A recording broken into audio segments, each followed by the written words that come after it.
Hello and welcome back to Pocket Rockets, and today we're going to be taking a look at a 1971 Nissan Laurel from Aoshima. So, first of all, I'm going to give kind of a background story on what Aoshima is, how they release their cars. It's kind of background information on the brand Aoshima right here, and then we're going to get to reviewing this bad boy. So let's get started. First of all, I'm going to move the car over here.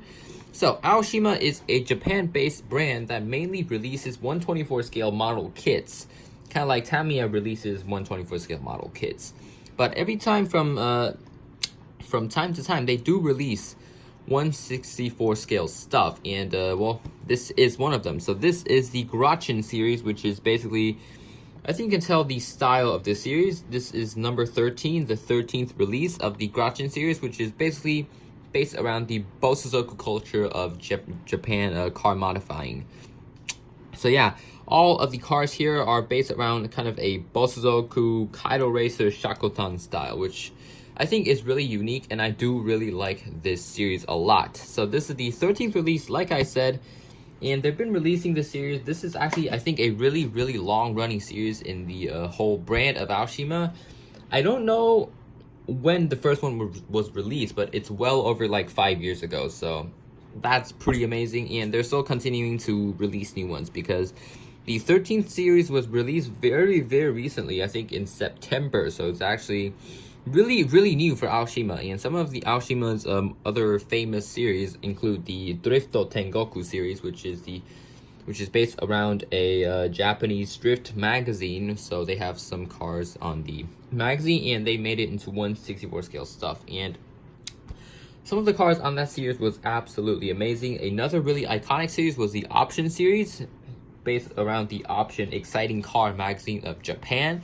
But sadly, both of these series have long since been discontinued, and the cars are insanely rare. I'm talking like insanely rare and super impossible to find these days. So yeah, I've only managed to obtain one car from the 2 series. This is from the Option series, and it's a Subaru a Subaru Hawkeye with a, I don't know, what's this? I forgot what kit this is, but yeah, basically really hard to find these days.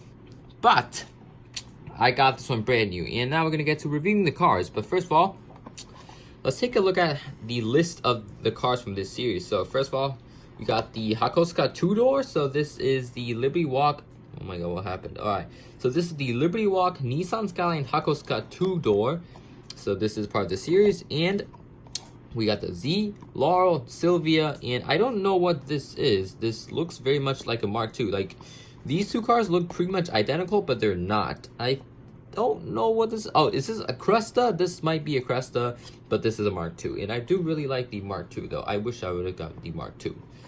But you might have noticed that, well, out of the 2 Laurels, none of the Laurels actually had this paint job. Well, oh my god. Stop moving, camera. It's been moving for like the past 2 takes I've been doing this. Right.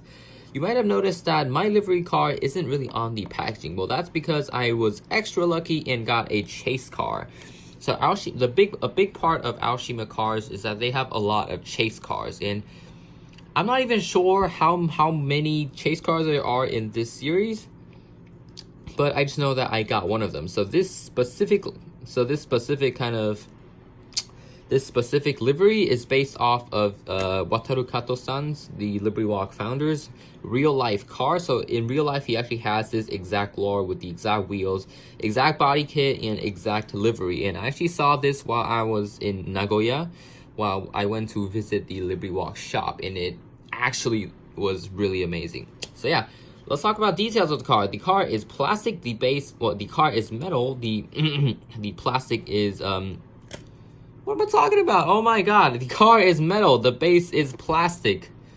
Oh my god, I'm having a stroke. The car is metal, the base is plastic. The wheels, the tires are rubber, but they sadly do not really move because the car has such a low stance that the tire just completely rubs against the fender. And I don't think I'm gonna try to kind of space it out to make the car able to roll, because it'll kind of ruin the whole kind of Shakotan look of this thing. So yeah, I think in terms of build quality level, I'd say Kyosho, because the packaging, all the kind of the way that the display case is constructed also kind of reminds me of Kyosho. But yeah, well, why I say the kind of build quality reminds me of Kyosho is, well, we got metal body, plastic base, non-rollable wheels, and all of the details are actually plastic inserts. There are very few tempos. So yeah, I do say that this car reminds me very much of Kyosho. Like, all around, the lights and all are plastic inserts. The intercooler here is also a plastic insert. Some of the tempos included are just the indicators and stuff. So I think this is a pretty decent build quality for something that is this cheap. And I have not explained the price. The price for one of these brand new is actually 400 something yen. So that's about $3 US, which is actually really insane, because that's like Hot Wheels prices here in Taiwan. So definitely, if you see these in like bookstores or stuff, because these cars actually are not specifically released on hobby stores. They're just kind of released in Japanese bookstores, kind of just as a thing. So yeah, to see these, I highly suggest you buy some of them, because if you buy them secondhand from any sort of collector, the prices are going to be exponentially jacked up. It's going to be like $30 US or something. So yeah, I just suggest you buy them. If you see them, pick them up, because they're not that expensive. So yeah, the overall build quality I think is really good, and some of the features of this car that I really like is the sticker. I think the windshield sticker absolutely looks awesome, and just the whole livery just suits this car so well. We got the gunmetal gray on silver. Oh no, we got the silver on gunmetal gray, and I just love this kind of two-tone paint job. It looks amazing. And I forgot what these wheels were called, but I'm pretty sure they're like Sakura design wheels. So I don't know. I'll insert a picture here, but yeah, overall this car is so awesome. We got the in-your-face really long exhaust pipe, and my favorite part is definitely the yellow roll cage. I think this looks awesome. So yeah, my review on the Nissan Laurel, I give it a 10 out of 10. It's a absolutely awesome casting. I love Aoshima, but sadly, their release isn't really that consistent. So I wish that they kind of had a more consistent release, and that their cars were available in more sections of the markets, because here in Taiwan, there actually isn't a lot of Aoshima action. Basically, if I wanted to buy this whole set brand new, I would have to contact a dealer in Japan and have it shipped over here. So it's kind of a complicated process, but when you get the cars, it's definitely worth it. And definitely keep your eyes peeled for the chase cars like this one, because it's going to be a really pleasant surprise, because the chase car I think is a big upgrade. The Laurel is a big upgrade from these two Laurels. Definitely, period. So yeah, this has been Pocket Rockets. I hope you subscribe. I think this review was pretty good. This car is awesome, and I'll see you again in the next one. Goodbye.